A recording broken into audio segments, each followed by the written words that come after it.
جیسا کہ ابھی حالیہ دنوں میں RSS کے 100 سالہ پروگرام میں اس کے چیف موہن بھاگوت نے جو بیانات دیے ہیں اس کو آپ کس نظریے سے دیکھتے ہیں؟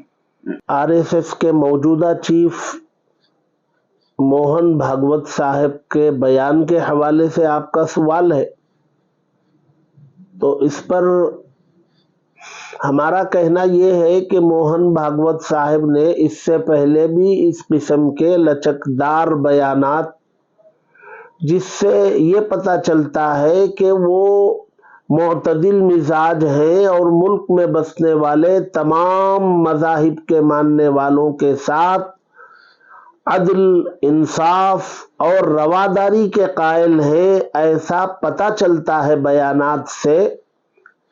اور اب جو انہوں نے بیان دیا ہے اس سے بھی یہی اعتدال کا پتہ چلتا ہے۔ اگر واقعتاً یہ بات دل سے ہے اور حقیقت میں وہ ایسا چاہتے ہیں تو یہ بہت اچھی بات ہے، اس کا استقبال ہونا چاہیے، ویلکم کرنا چاہیے۔ لیکن ہمارا سوال یہ ہے کہ موہن بھاگوت صاحب اس سے پہلے بھی جو مسلمانوں کے تعلق سے نرم اپنے گوشے کو انہوں نے لوگوں کے سامنے رکھا، اس کا اثر زمین پر کتنا نظر آیا؟ سوال یہ ہے۔ ان کے اس بیان کے بعد نفرت میں، ظلم میں یا مائنارٹیز پر کیے جانے والے مظالم میں کسی قسم کی کوئی زمین پر کوئی کمی نظر آئی ہو تو ہم یہ کہہ سکتے ہیں کہ ہاں، ان کا بیان صرف بیان کی حد تک نہیں تھا، اس کا عملی مظاہرہ زمین پر ہمیں نظر بھی آ رہا ہے۔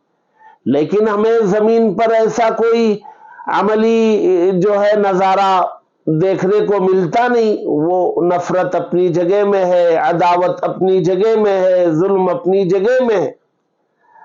تو جہاں موہن بھاگوت صاحب اگر ان بیانات میں مخلص ہے اور وہ اثر انداز بھی ہیں حکومت پر، تو ان کو ان بیانات کو زبانی بیان کی حد تک رکھنے کی بجائے اس کو عملی میدان میں نافذ کرانے کی بھرپور کوشش کرے تو ہم یہ سمجھ سکتے ہیں کہ ہاں، یہ بیانات جو ہے کارگر ہیں، مفید ہیں۔ ورنہ زبانی بیان بازی یہ وقتی طور پر لوگوں کو خوش کرنے کی باتیں ہوتی ہیں اور حقیقت میں، گہرائی میں اس کا کوئی اثر دیکھنے کو نہیں ملتا ہے۔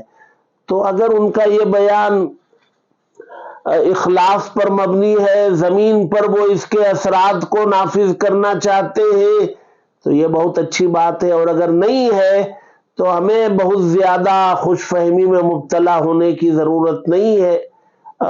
قول اور عمل کو، ان دونوں کو ملا کر کے ہمیں دیکھنے کی ضرورت ہے۔